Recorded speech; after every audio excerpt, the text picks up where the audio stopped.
Welcome to the Rankin on Bass podcast. That was kind of an offhand joke made a long time ago, and then it became a podcast that we've been doing for years now. So thanks, Richard.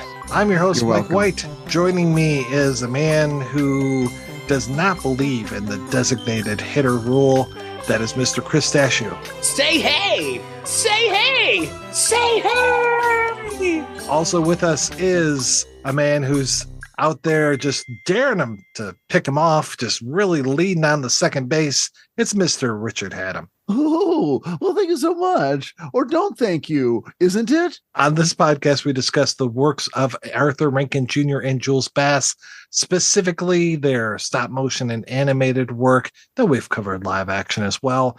We are in Animated Town looking at this, which is, it's right there with the last thing that we talked about, the ABC Saturday Superstar movie, which ran from 1972 to 1974, had a whole host of all kinds of interesting things, including, but not limited to, Rankin and Bass's amazing turn on the Red Baron. And now we've got Willie Mays and the Say Hey Kid. I know nothing about Willie Mays. I'm hoping that one of you guys can fill me in a little bit on Willie Mays, but I do know that he's one terrific voice actor.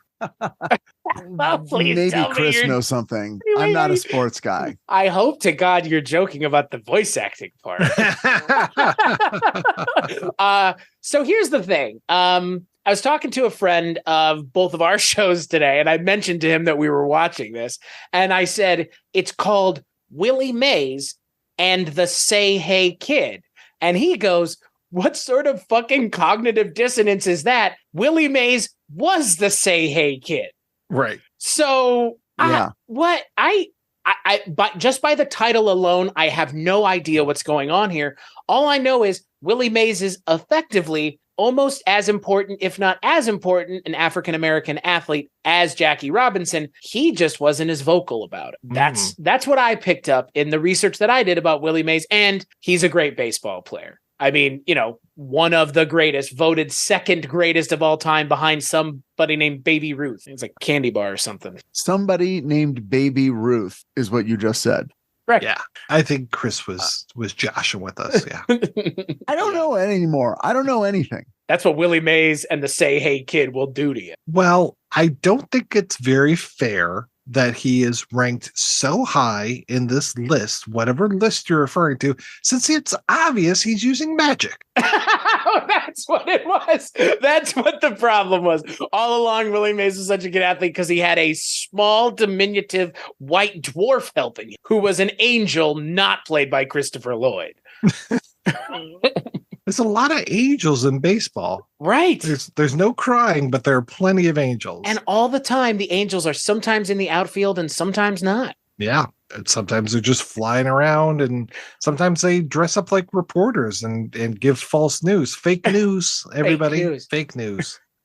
What's actually insane about this entire special is a couple things. A, it's Willie Mays in 72, which is Willie Mays like when he wasn't playing for the Giants anymore. Like I mentioned to my mom that we watched this, she was like, Willie Mays? You mean the baseball player? Because she grew up in the Bay Area, and she remembers hearing Willie Mays and watching baseball with him on the Giants, obviously. It's weird that it was this late in his career. It's weird that they had him do the voice. And it's weird that it is essentially the Rudolph the Red-Nosed Reindeer story with Willie Mays. It's, again, a Rankin and Bass joint, as it were, of like a character going through hardships and overcoming them in the end through the use of magic, but in the real world. And it's very tonally strange to me. Well, I don't know. I mean, was he going through problems? I mean, he was doing well as a baseball player. This little girl shows up in his life. It's not like it's kind of hard to puzzle out what it is we're hoping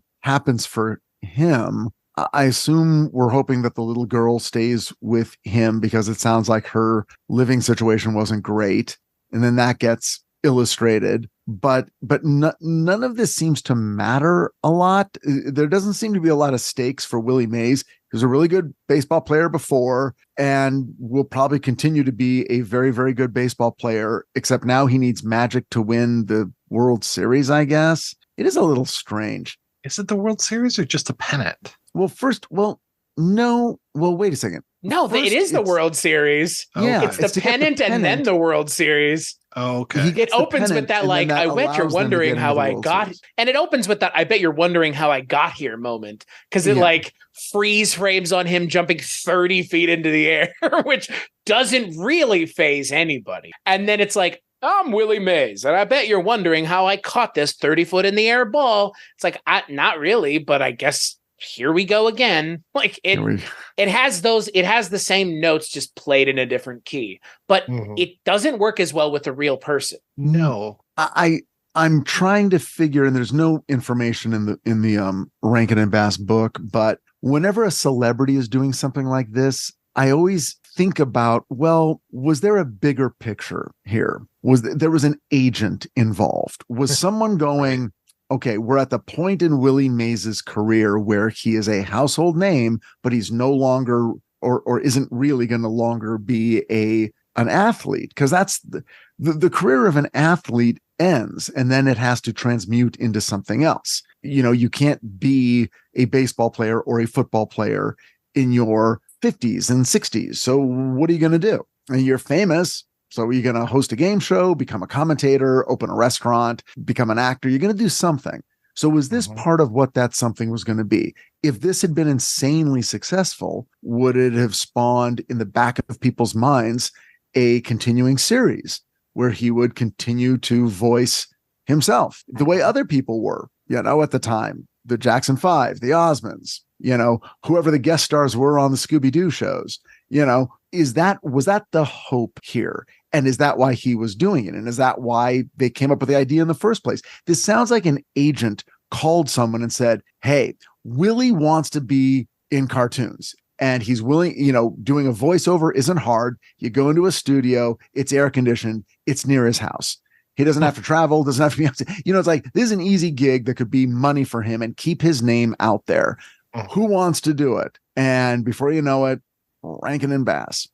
That seems to be what was going on, because he was in a lot of game shows at the time and he was on things. And again, like there you go. He's a well-known baseball player, but this was a time and a place where being like a baseball star was a thing. Reggie Jackson, Willie Mays, like these are like, sure.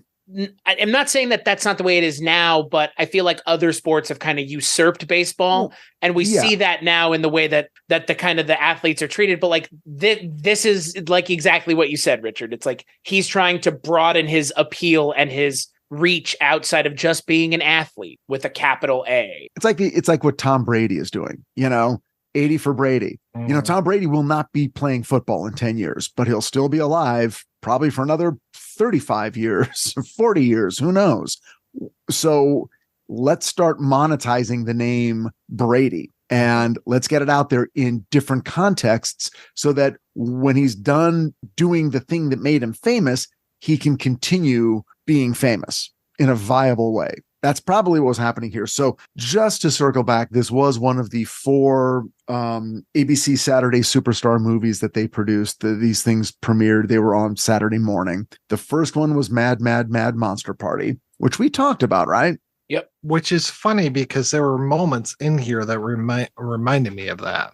Agreed. Yeah. The second one was this. The third one was what we talked about last time, the Red Baron. And the fourth one was That Girl in Wonderland. And I can't remember if we're planning on talking about that. But so far, these things have not been the best of Rankin and Bass. Which is really crazy to me, because this one, I'm genuinely disappointed in this one because I genuinely thought it was going to be good, because why wouldn't it? It to me seems like, no pun intended, a home run. Like, you have a well-known celebrity, you have the world of Rankin and Bass. Yes, their animated stuff tends to be lesser than the Animagic, but that doesn't mean this had to be that one. And instead, it's just like you've already mentioned, Richard, I don't know what the stakes are. I don't know what the conflict is. And the characters other than Willie Mays and Veronica are all very forgettable. There's nothing memorable going on here. And by the end of it, it's like you said, like what was going? Like what were the stakes here? What was the point? And by the end of it, I actually was like, I don't know what the point was of this in a way that felt really disappointing. Yeah.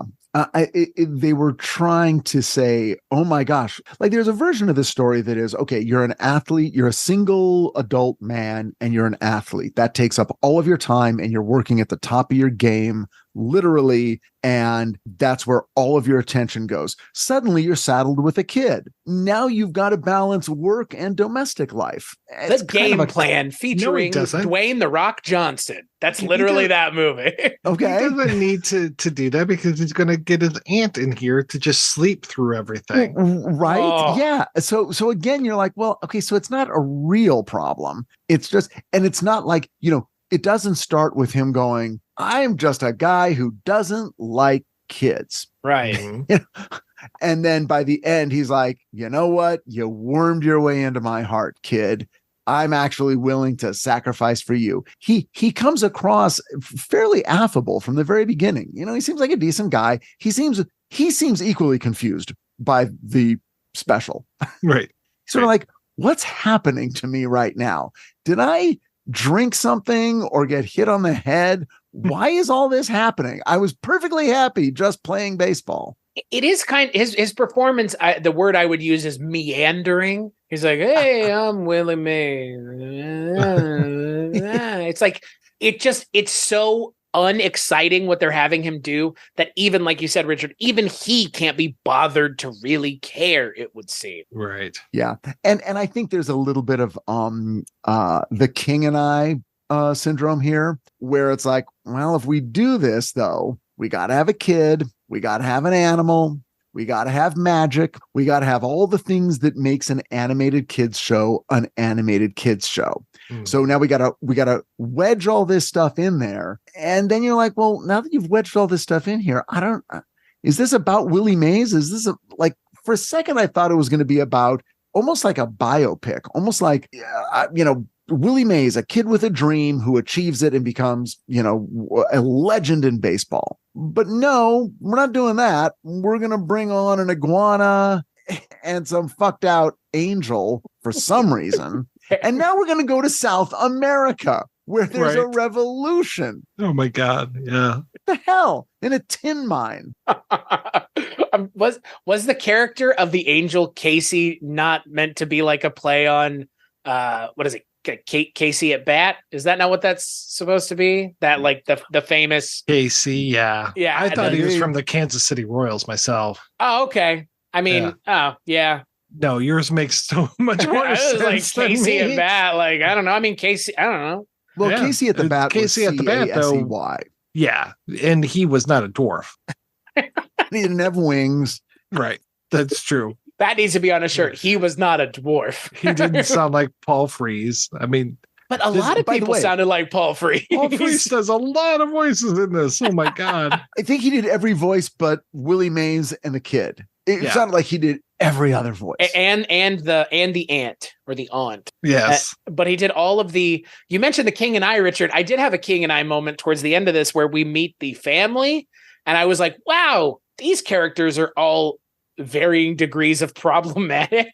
Like they're all the most pimp character. Yeah, with they're all like mustache. They're like all stereotypes of the worst kind. And it's like, wait a second, like we don't have to stoop to this now. But then they have essentially banditos wearing sombreros being shot at. So I mean, again, what do I know? Hey, it was 1972. It sure was. Man. 51 years ago. Yeah. And guess what? Willie Mays is 92. He's still alive. Holy shit. Yep. Well, you guys, why couldn't we get him? Because he probably doesn't want to talk about this. He shares a condo with Jamie Farr.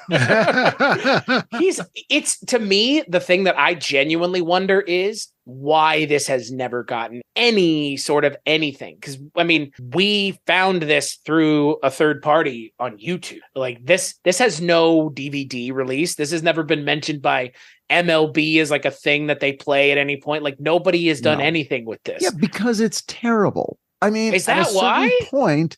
Yeah, and I think at a certain point, being terrible is enough. Yeah. I'm curious because, like we've mentioned, Willie Mays is a known quantity still. This feels like a weird thing to be effectively lost media. Yeah. Right? It's tough. It's either going to be on a home entertainment medium, DVD, VHS, something like that. But Rankin and Bass, it has such a deep bench, and the only relevant stuff is the Christmas stuff. There really isn't anything else that registers with anyone. Wikipedia, our friend over at the Rankin and Bass Wikipedia, would like to have a moment with you about how he loves Smokey the Bear, brother. I know. Well, I mean, except for freaks like us, they don't. It's true. no one's going to get promoted by saying, I got a great idea, folks. Let's put all of Rankin and Bass on this cable channel or on DVD. Let's do a box set. No one's going to buy that. The ones that they want, they already have. You can get them. You can get the box set of the Christmas stuff, and that's all you need. What else do you need? True. So this stuff gets lost because who wants to watch this crappy cell animation that's not very good? It's just it didn't earn its place in our attention. I felt like I was high when I was trying to watch this the first time, especially those opening credits where he's running on the baseballs. And at the beginning, you see them, the family throwing the baseballs at him. And I'm like, what the hell is this? Willie Mays people love Willie Mays. Why are these people throwing baseballs at him? And you find out at the end why that is. Like, it literally looked like this was a story about African Americans turning on Willie Mays. Thank you. Right? Yes. So I was saying it's all kind of just slightly problematic. And by slightly, I mean oddly problematic. Like, what is this special really going to be about? It was strange. And I'm gonna, in a very serious way. And I praised Romeo Muller last episode, and that praise stands. But this is a disappointing outing for the writer, because I got to tell you, the whole concept of I talk in circles, I talk in riddles, and I don't make sense because I am an otherworldly creature. That is a convention, but man, is it poorly executed here. It's not clever. It's not funny. It's not engaging. It's off-putting. It's frustrating. And I mentally checked out. Not good. It's really not good. Well, and what I don't get is, to everybody's point, like, why wasn't this just autobiographical? We've seen these Hans Christian Andersen stories 2 times now. It's like, I fail to see why an American sports icon, because that's what he is, clearly. There was a Max documentary about him last year that I watched for this. Why in God's name this was like not just his, because if this was his story, this would be remembered. Even if it wasn't great, there wouldn't have been any fantastical horse shit like they added here to really muddy the waters of something that just needed to be about Willie Mays. Well, it should have just been Willie Mays, the Say Hey Kid, not Willie Mays and the Say Hey Kid. Because again, he is the Say Hey Kid. There is nobody else in this. If Veronica's the Say Hey Kid, how? Why? What does that? Right. They never even address what that fucking means in this, by the way. I think the logic with a lot of these things was to create an expansion based on a popular name. In other words, the people who liked Willie Mays concurrently with his career knew his story. It was in all the papers. It was just something people probably knew. The Jackson 5, the Osmonds, those, when they were famous and cartoons were made about them, I don't think anyone felt that it was necessary to explain who they were or how they got where they were. They just were. And now we're just going to add to their legend by giving them a talking dog or a magic iguana and just build another room in the house of this existing entertainment entity. Now 50 years on, we don't know Willie Mays. We weren't born knowing. So that's what we want from this. But at the time it was like, everyone already knows all that shit. Give them a candy bar and a talking iguana, and now the kids are going to even love him more. And so we had to go dig this thing up, and here we are. Full-grown adults watching a child with a talking iguana named Sweetheart, and we have no one to blame but me.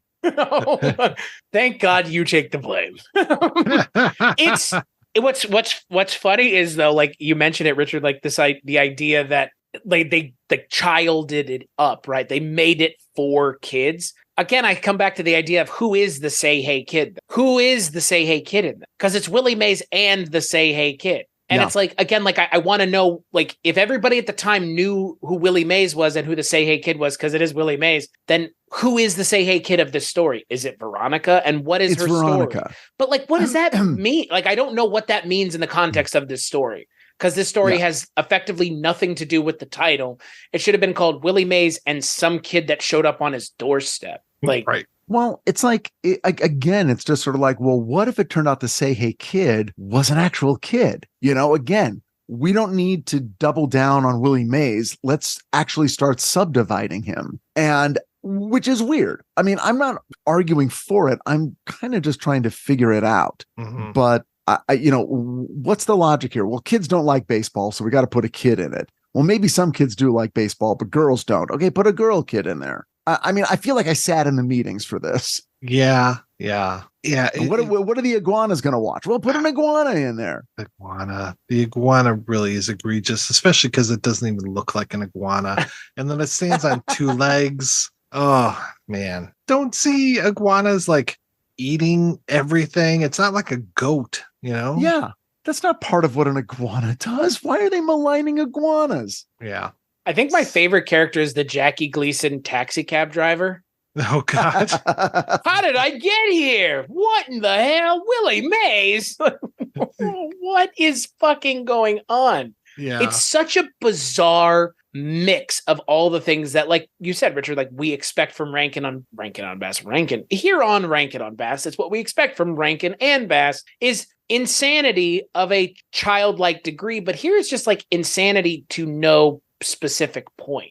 Flying Literally. Taxi cabs, elevators that show up out of nowhere, that go to places from a baseball diamond. Like, what is fucking happening here? The little girl shows up at his house. He walks back into his house and says, "Who are you and why are you here?" And she's like, "Well, sit down. It's going to take about 6 minutes." Okay.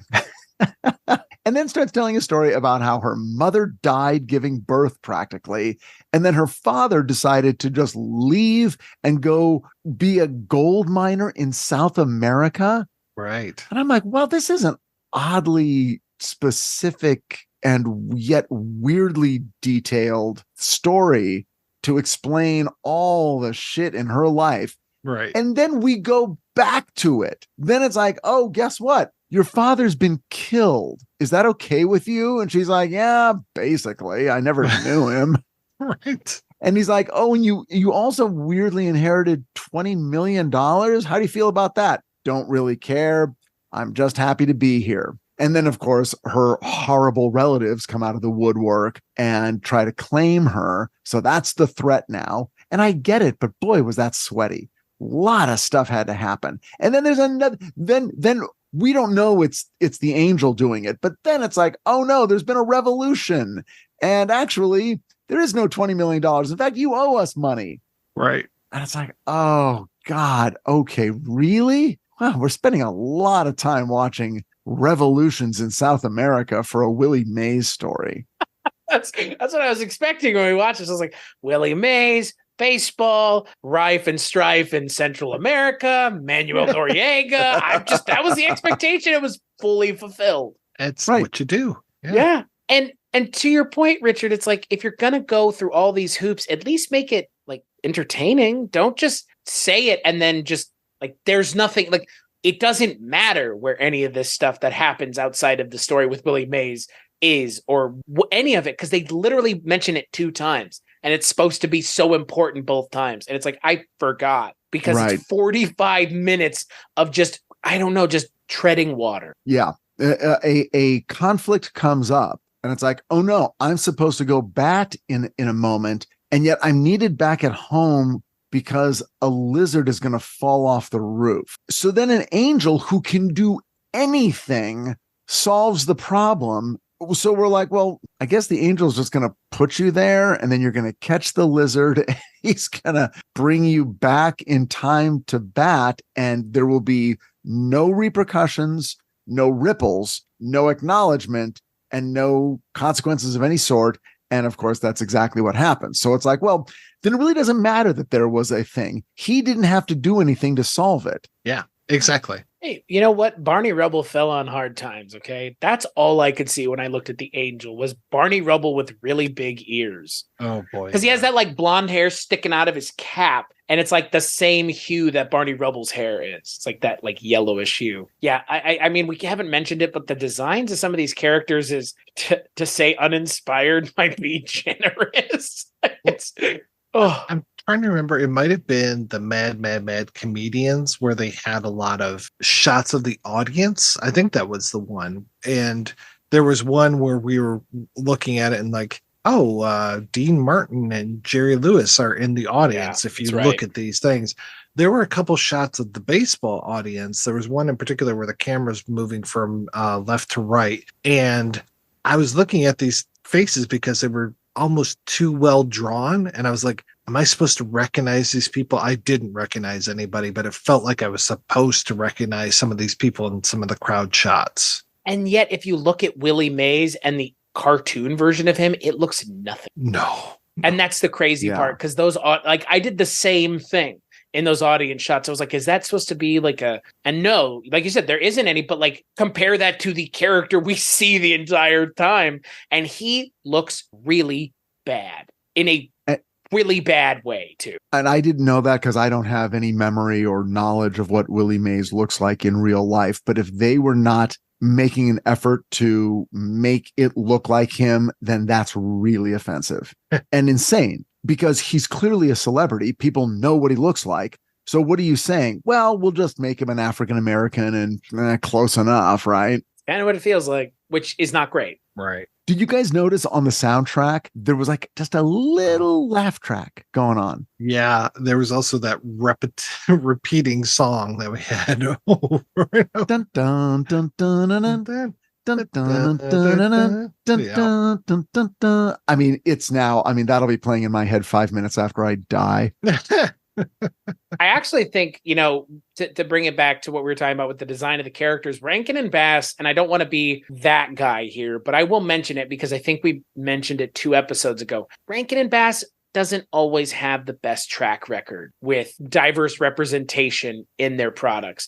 Remember the Emperor's New Clothes. Right. Remember, we've mentioned King and I already. Like, Is it any surprise that in 72, this isn't the most well-tuned idea with Rankin and Bass? Like, probably not. Well, it makes me even more curious about the Jackson 5, but at this point, Jackson 5 makes sense. Like it's like that makes sense because that's a kid's thing. Willie Mays is not for kids. Like Willie Mays is 1 year away from retiring. But like this comes out the year before he retires. Like this is not Willie. Like I was saying, like this is not Willie Mays of the San Francisco Giants. This is Willie Mays of the New York Mets. It's like when Brady went to go play for the Buccaneers. It's a different guy, different team, different feel.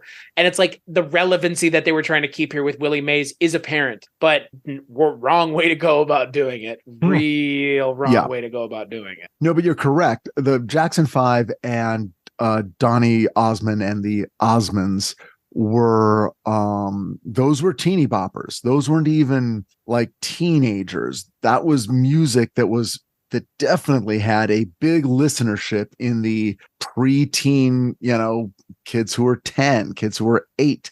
I mean, I knew who the Jackson 5 were when I was in kindergarten, and I recognized those songs, and I didn't recognize the Beatles, but I knew who the Jackson 5 were. So that made sense. Those celebrities being rendered as cartoons for little kids made perfect sense. And if their older brothers and sisters wanted to watch, even better. Well, and I was wondering, because again, I went and looked at 72, right? The year that was 1972 in athletics in this country. And I was thinking to myself, okay, if we're going to do something with an athlete in 72, and let's just concede it has to be important. So let's not just do a white male athlete. I feel like the other option that they should have taken and could have taken, I think they could have done something where they did tell the story of the person and it be interesting, would have been Billie Jean King. Wow. Yeah.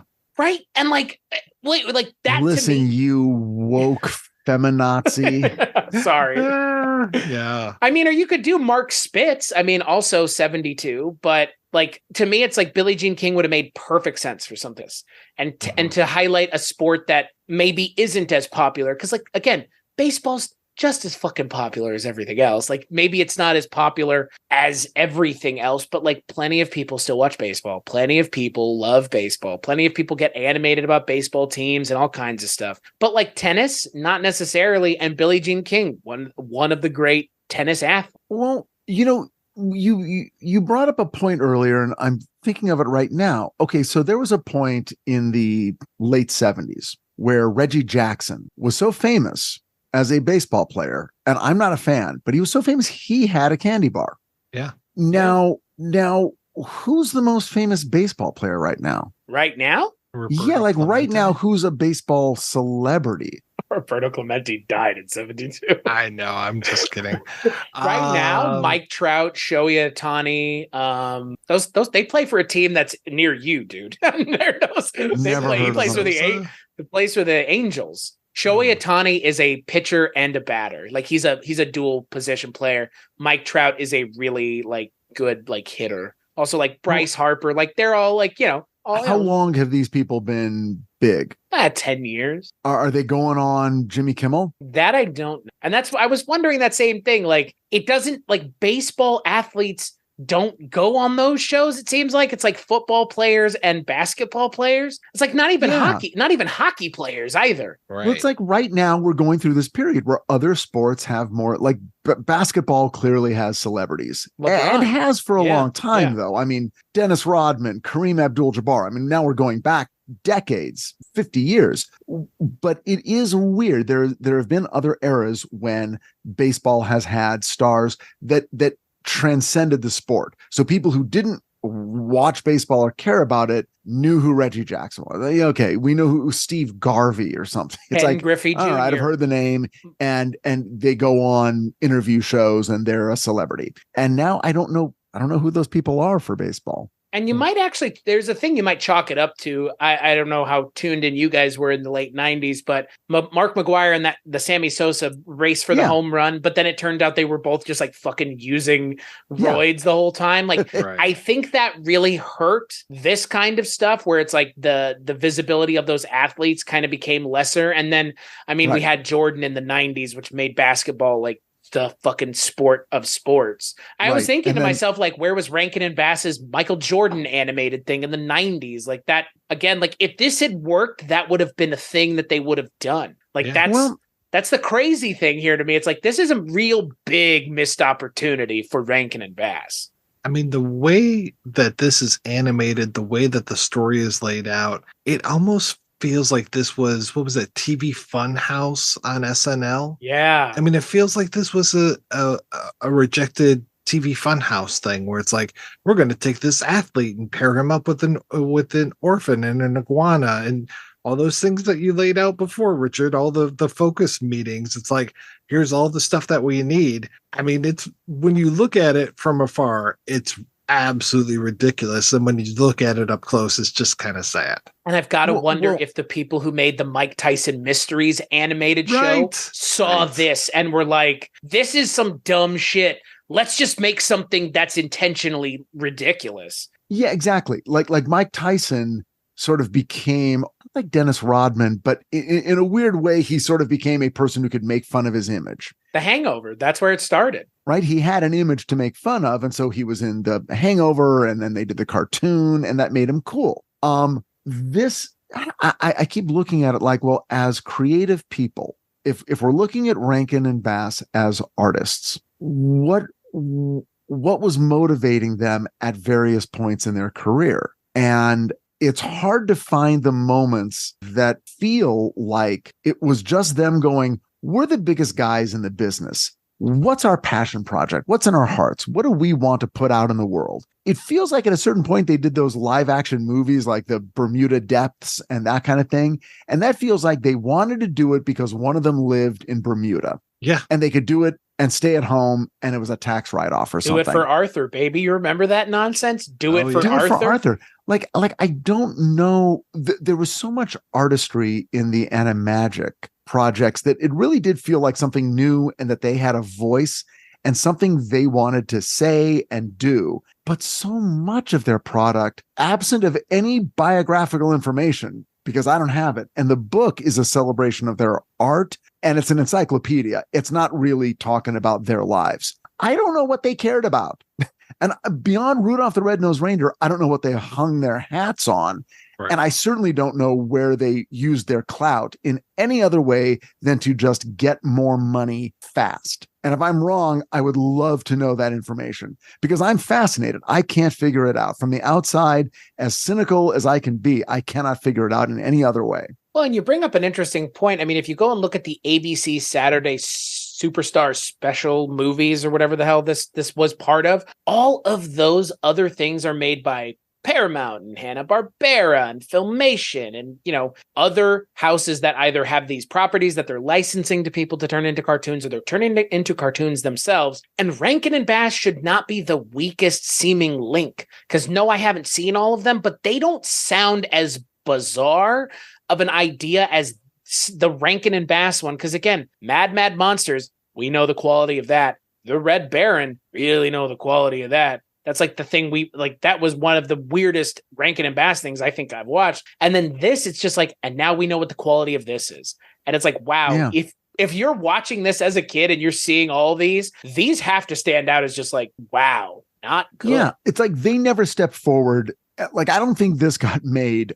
I think it's pretty obvious with them stepping forward and going, okay, we're a force to be reckoned with. We want to use our megaphone into American culture to talk about an African-American hero, Willie Mays. And we're going to use our artistic skills to elevate his story and to bring it to kids who may not know it because this guy's almost retired and we want to tell that story. And so that's where we're going to use our artistic entertainment industry clout. I get a feeling someone came to them and said, how about this? And they were like, okay. And then someone came to them and said, how about Danny Thomas? How about Marlo Thomas? How about Danny Kaye? And they're like, yeah, fine, whatever, sure. Okay, Danny Kaye, what do we do? Okay, you want this? Yeah, well, put him in that. We did it back then. We can redo it this time. No one cares. You know, what was there? I don't think they were sitting around going, how are we going to win an Emmy? Right. How are we going to win a Peabody or a Humanitas? I have to tell you, though, that these other specials that ran on this series, they look amazing to me, and I would so love to see some of these. What were they? So there was Oliver Twist, which was a two-parter, so it was probably like a real thing. Well, who produced it? Yeah, Hanna-Barbera. You're talking non-Rankin and Bass, obviously. Hanna-Barbera, yeah. I don't know what the Adventures of Robin Hoodnick are, but just that title. But for me, Gidget makes the wrong connection. Gidget runs afoul of seagoing gold smugglers. The banana splits in Hocus Pocus Park. The banana splits must rescue a young girl from a witch at an amusement park.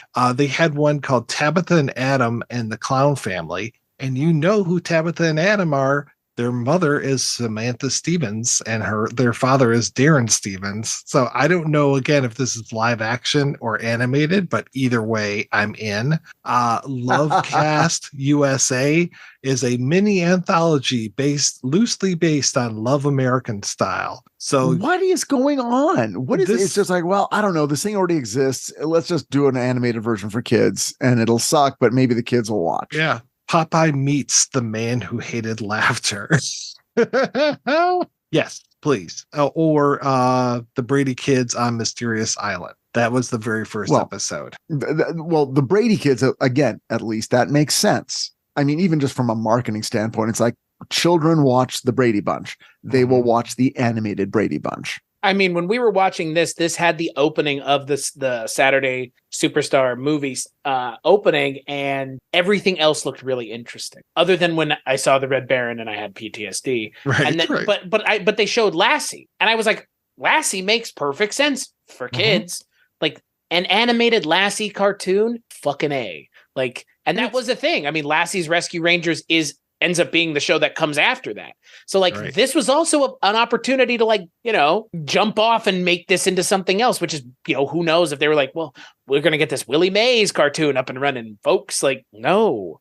It's not like animation was a ghetto where no one had ever made art. Disney had been making art with animation for decades. True. They were spending a lot more money and taking a lot more time, but still, even the Charlie Brown specials were considered like those were considered really good, and things that even adults were like, yeah, this is good. The Looney Tunes, Bugs Bunny, things like that. Adults would watch those and go, this is funny. I don't want to poke my eyes out. Mm-hmm.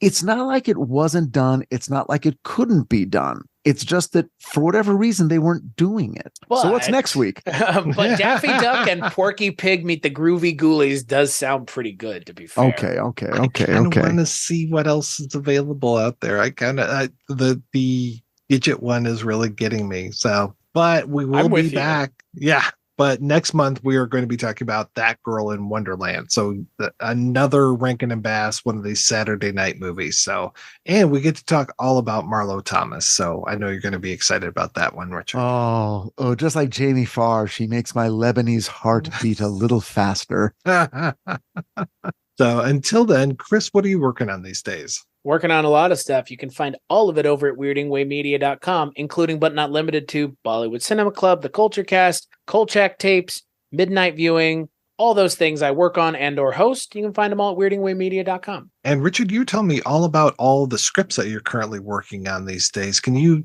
expand on that a little bit more for our WGA members here? I'm working on all kinds of stuff. Not for the studios. I am on strike with the Writers Guild and now with the Screen Actors Guild. And thank God we now have a lot more people and a lot more good looking people. Now, by the way, let me just say this. Being on the picket line, I have learned writers are more attractive than they pretend to be. Okay, we all walk around going, oh, we're trolls. There's plenty of hot writers out there. But the actors come out, they're professionally good looking. When you hand them a strike t-shirt, they take off the shirt they're wearing and then put on the strike t-shirt. They don't just pull it on over the existing t-shirt the way we do because we're ashamed of our alabaster bellies being exposed to the sun. They whip off their shirts. It looks like an ad for Gatorade, and we're in a whole nother world. Anyway, having said all that, I'm out on the picket lines, and we're going to change Hollywood or die trying. And at this point, they're killing us anyway. We might as well die trying. I feel like Weirding Way Media could really make a buck or two by selling t-shirts that say, thank God for Fran Drescher, and then donating all the proceeds to the Writers Guild of America pool of funds, because thank God for Fran Drescher, folks. Yeah, she went through a big transition in a course of about 6 weeks. She went from being someone that people were like, does she know what's going on? To then being an extremely passionate and articulate advocate for a living wage for the vast majority of writers and actors, the non-famous ones. What about the famous ones, Mike? Tell us about the famous ones. What are you doing over where famous people talk to you? Oh, well, yeah, we're putting out new shows every week and getting some famous people to talk to us. I mean, there's still directors, the writers won't talk. No, I'm just kidding. The writers are fine. The writers are great people, and so are the actors. And yeah, I'm in support of you guys. If there's something that I can offer apart from my thoughts and prayers, you just let me know, Richard. Well, I was going to say, there was some confusion about whether actors or writers could go on to podcasts, but as long as you're not promoting current product, yeah, like an actor can't go on. What would be the example? I'm trying to think. Like Margot Robbie could go on and talk about some show she did 15 years ago. I guess it'd be a little weird because she is Barbie. So, but of course, most actors can go on and talk about stuff they've done in the past. They just can't be out pimping Oppenheimer. Exactly. Yes. Sal Viscuso of the Barney Miller Show and MASH and quite a few other things. I'm going to be talking with him in a few weeks, and he assured me that it was okay that he talks with me. So yes, I'm glad it is for that. Yes. He can promote Barney Miller all he wants. Yes, we're going to be talking about the taking of Pelham 123, though, so I'm very excited about that. Where is he located? I think he's out near you. He's in the 323, I believe. Oh my God. All right. Maybe I'll see him out on the picket line. Yeah. He's currently in rehearsals for a theater project. So, which I think is okay, because I know today they were talking about Broadway actors. Yeah, that's equity. That's stage actors. So they can actor. Broadway is okay for now. So you can go sing a song on Broadway all you want, Richard. It'd be your dream come true. Okay. Thank you. Adapt the Mothman prophecies for stage. You go. Fucking do it. I dare you. Yeah. Yeah. Don't dare me. Don't dare me. I would love to read your script for Under Siege 2, the original version. I'd love to read that one of these days. Yeah. I'd love to find it.